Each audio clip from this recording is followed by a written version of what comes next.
Olá, fidelidade! Hoje, início do livro O Despertar da Imaginação, de Neville Goddard. Esse é o 6º livro da série O Despertar da Consciência.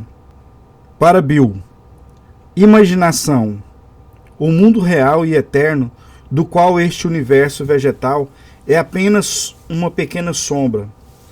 O que é a vida do homem senão arte e ciência? William Blake, Jerusalém.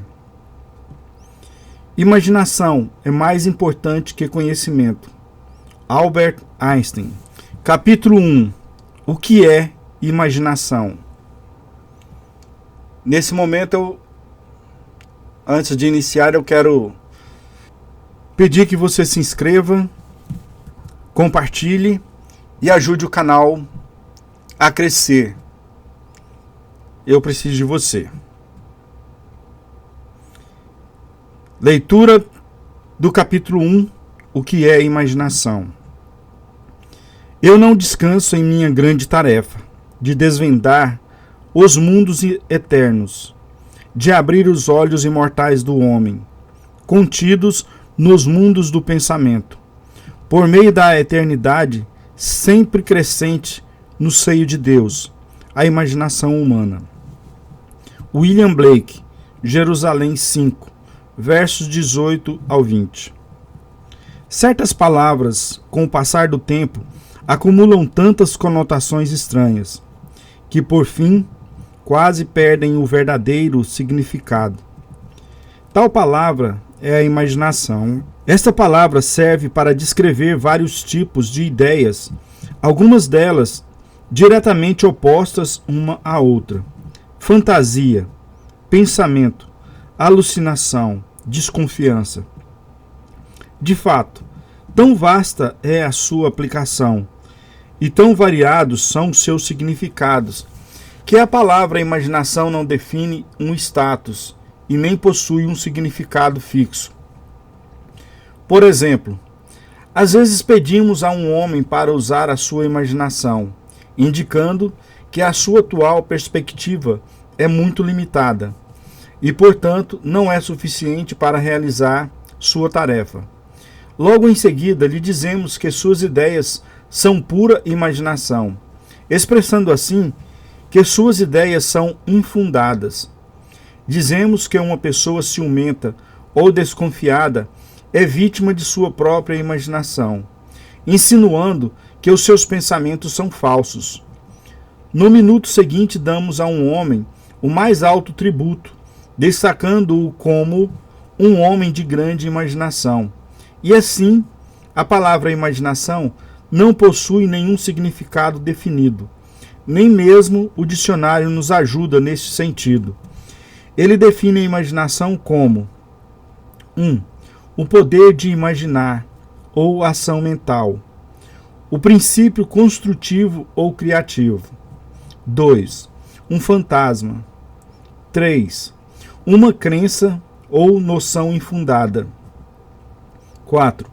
Planejamento, plotagem ou esquema de construção mental. Eu associei e defini a figura central dos evangelhos como a imaginação humana, o poder que torna possível o perdão dos pecados e a realização dos nossos objetivos. Inevitável. Todas as coisas foram feitas por ele, e sem ele, nada do que existe teria sido criado. João 1, versículo 3. Há apenas uma coisa no mundo: imaginação. Todas as outras coisas são apenas deformações da mesma.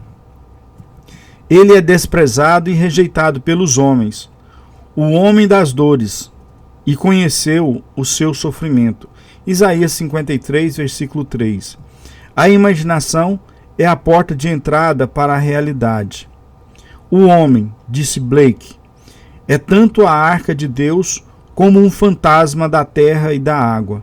Naturalmente, ele é apenas um órgão natural sujeito aos sentidos. O corpo eterno do homem é a imaginação. Ela é o próprio Deus em si, o corpo divino. Jesus, Nós somos seus membros. Eu não conheço melhor e mais verdadeira definição de imaginação que a de Blake. Através da imaginação, nós temos o poder de sermos qualquer coisa que desejamos ser. Através da imaginação, podemos desarmar e transformar a violência do mundo. Nossos relacionamentos mais íntimos, assim como os mais casuais, se tornam imaginativos quando despertamos para o mistério escondido através dos tempos, que Cristo em nós é a nossa imaginação. Nós descobriremos então que à medida em que vivermos pela imaginação, é que nós verdadeiramente poderemos dizer que vivemos afinal. Eu quero que este livro seja o mais simples, o mais claro e o mais franco trabalho que eu possa fazer, e que eu possa encorajá-lo a trabalhar de maneira imaginativa, para que você possa abrir os olhos imortais dentro dos mundos do seu pensamento, onde você vê a todos os seus desejos do seu coração como grãos maduros, prontos para a colheita. Eu vim para que tenham vida e a tenham em mais abundância. João 10, versículo 10. A vida abundante que Cristo nos prometeu já é nossa. Podemos experimentá-la agora, mas não enquanto nós não tivermos a Cristo como o sentido da nossa imaginação. O mistério que esteve oculto pelos séculos e gerações e que agora foi manifesto aos seus santos, àqueles entre os gentios, a quem Deus quis fazer conhecer quais são as riquezas dessa glória, que é Cristo em vós, a esperança da glória. Colossenses 1, versículos 26 e 27. É a sua imaginação. Este é o mistério que eu sempre me esforço para compreender, e que me esforço ainda mais para que os outros também o compreendam. A imaginação é o nosso Redentor, o Senhor dos Exércitos, nascida através do homem, mas não concebida por ele.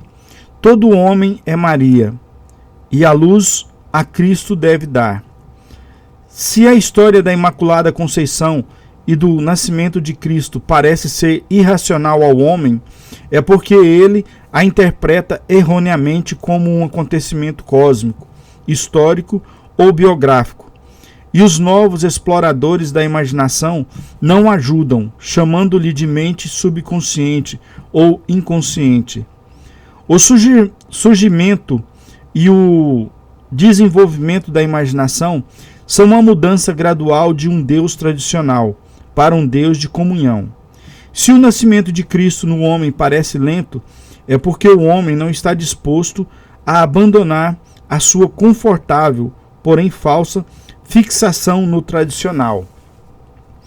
Moisés e Arão reuniram a congregação diante do rochedo, e em seguida Moisés exclamou: Ouvi agora, rebeldes, será que teremos de fazer jorrar água desta rocha para vos saciar a sede? Em seguida, Moisés ergueu o braço e bateu na rocha 2 vezes com o seu cajado, e imediatamente dela jorrou água potável, e saciou a sede de todo o povo e seus rebanhos. Números 20, versículos 10 e 11. Quando a imaginação for descoberta como o primeiro princípio da sua religião, a pedra do entendimento literal sentirá o toque da vara de Moisés, e como a pedra no deserto de Zim, jorrará a água do significado psicológico para saciar a sede da humanidade. E todos os que beberem do cálice oferecido e viverem uma vida de acordo com esta verdade, irão transformar a água do significado psicológico no vinho do perdão. Então, como o bom samaritano, eles irão derramá-lo sobre todas as feridas. O Filho de Deus não deve ser encontrado na história, e nem em qualquer forma externa. Ele só deverá ser achado como a imaginação daquele em quem a sua presença se torna manifesta. Fosse tu uma manjedoura para o seu nascimento, Deus mais uma vez se faria uma criança na terra. Ângelus Silesius, poeta do século 17.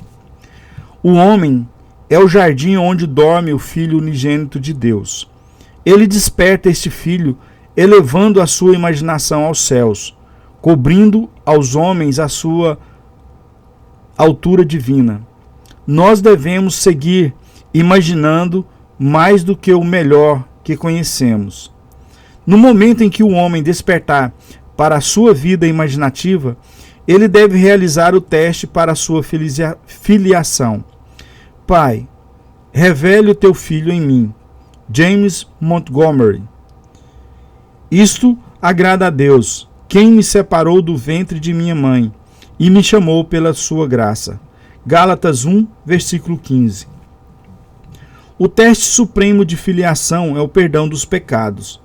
O teste que sua imaginação é Jesus Cristo, o Filho de Deus, é sua capacidade de perdoar o pecado. Pecado significa perder a marca em sua vida, estar aquém do seu ideal, não conseguir alcançar os seus objetivos. O perdão significa a identificação do homem com o seu ideal ou seu objetivo na vida. Esta é a função do despertar da imaginação, o seu supremo triunfo, pois ele testa a capacidade do homem de adentrar e comungar com a natureza oposta do seu estado. Que diga o fraco, eu sou forte. Jó 3, versículo 10. Racionalmente, isto é impossível. Somente uma imaginação despertada pode adentrar e comungar com a natureza do seu oposto. Esta concepção de Jesus Cristo ser a imaginação humana levanta uma série de questões fundamentais. Seria a imaginação um poder suficiente não só para permitir-me assumir que eu sou forte, mas também um poder que me torne capaz de executar tal ideia? Suponha que eu desejo estar em algum outro lugar ou em alguma outra situação. Poderia eu, imaginando-me em tal estado ou lugar, alcançar a sua realização física? Suponha que eu não possa pagar por uma viagem, e suponha que o meu atual estado social e financeiro se opõe a essa ideia que eu devo realizar. A imaginação sozinha seria suficiente para realizar esse desejo? A imaginação compreende a razão. Por razão, quero dizer, deduções, a partir das observações dos sentidos. Ela compreende o mundo dos fatos externos? Nos meios práticos da vida cotidiana, seria a imaginação um guia completo para o comportamento? Suponha que eu seja capaz de agir continuamente com a minha imaginação, ou seja, suponha que eu sou capaz de manter o sentimento de ter o meu desejo realizado. Minha suposição se manifestaria em um fato? E, se ela se manifestasse em um fato, devo eu considerar que minhas ações durante o período de premeditação foram razoáveis? Minha imaginação é uma energia suficiente, não só para assumir o sentimento do desejo realizado, mas também é por si só capaz de encarnar uma ideia? Depois de assumir que eu já sou o que eu quero ser, devo eu continuamente me guiar por ideias e ações razoáveis para o cumprimento da minha suposição? A experiência me convenceu que uma suposição, mesmo que falsa, se for mantida, resultará em um fato, e que a imaginação contínua é suficiente para todas as coisas, e todos os meus planos e ações racionais nunca compensaram a minha falta de imaginação contínua. Pois, não é verdade que os sentimentos dos evangelhos só podem ser compreendidos no âmbito da fé? E que o Filho de Deus está buscando sinais de fé nas pessoas a todo momento, ou seja, a fé em sua própria imaginação? Não é essa a promessa? Tudo quanto em oração pedirdes, tenhais fé que já o recebestes, e assim vos sucederá. Marcos 11, versículo 24. Isto não é o mesmo que dizer, imagine o que você será, e você será? Por acaso, não foi em um estado imaginário que Moisés perseverou, como quem vê aquele que é invisível? Hebreus 11, versículo 27. Não foi no poder de sua própria imaginação que ele perseverou? A verdade depende da intensidade de sua imaginação e não dos fatores externos. Fatos são frutos que testemunham o uso ou desuso da imaginação. O homem se torna aquilo o que ele imagina.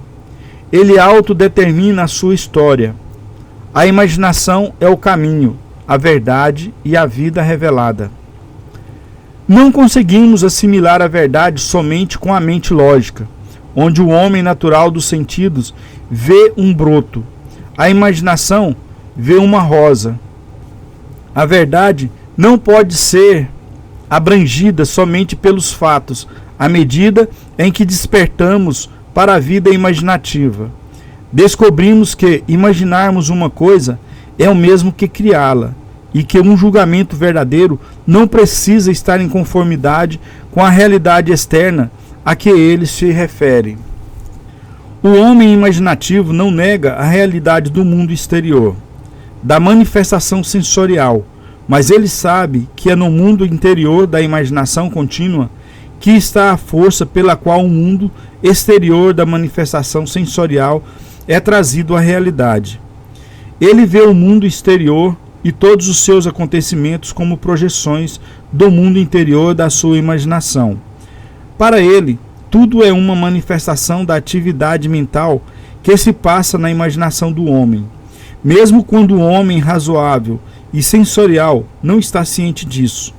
Porém, ele percebe que cada homem deve tornar-se consciente desta atividade interna e observar a relação existente entre o mundo interior causal da imaginação e o mundo exterior sensorial dos efeitos. É maravilhoso descobrir que você pode imaginar-se no estado do seu desejo realizado e escapar das prisões construídas pela ignorância. O verdadeiro homem possui uma imaginação magnífica. É este ser que deve ser despertado. Desperta tu que dormes, e levanta-te dentre os mortos, e Cristo te iluminará. Efésios 5, versículo 14. No momento em que o homem descobre que a sua imaginação é Cristo, ele realiza atos que, neste nível, só podem ser descritos como milagrosos. Mas, somente quando o homem sentir a Cristo como a sua imaginação, ele passará a ver tudo em sua pura objetividade, sem qualquer relação subjetiva. Se ele não perceber que tudo que ele encontra faz parte de si mesmo, ele se revoltará com o pensamento que ele escolheu e com as condições de sua vida, pois eles estão relacionados por afinidade à sua própria atividade mental. O homem deve acreditar firmemente que a realidade se encontra dentro dele e não além dele. Embora outros tenham corpos e uma vida própria, suas realidades estão enraizadas em você e começam e terminam em você, assim como você começa e termina em Deus. Não fostes vós que me escolhestes, ao contrário, eu vos escolhi a vós e vos designei para irdes e dardes fruto, e fruto que permaneça. Sendo assim, seja o que for que pedirdes ao Pai em meu nome, ele o concederá a vós. João 15, versículo 16. E aqui encerramos a leitura do capítulo 1. Que ela seja de grande utilidade para você. Lembrando que muitas vezes nós somos presos em nossas crenças religiosas que nos foram ensinadas no nosso tempo de adolescentes, e isso se tornou a nossa âncora que nos prende a nova situação de vida ou uma nova crença que pode transformar nossas vidas. Eu não quero ir contra a crença de nenhuma pessoa, mas se você der uma oportunidade à sua imaginação e tentar buscar através desse ensinamento o seu algo novo, talvez você pode se surpreender com o que pode acontecer com você. Então, um grande abraço e compartilhe, se inscreva e deixe seu like. Vamos fazer o nosso canal crescer. Eu preciso de vocês. Obrigado.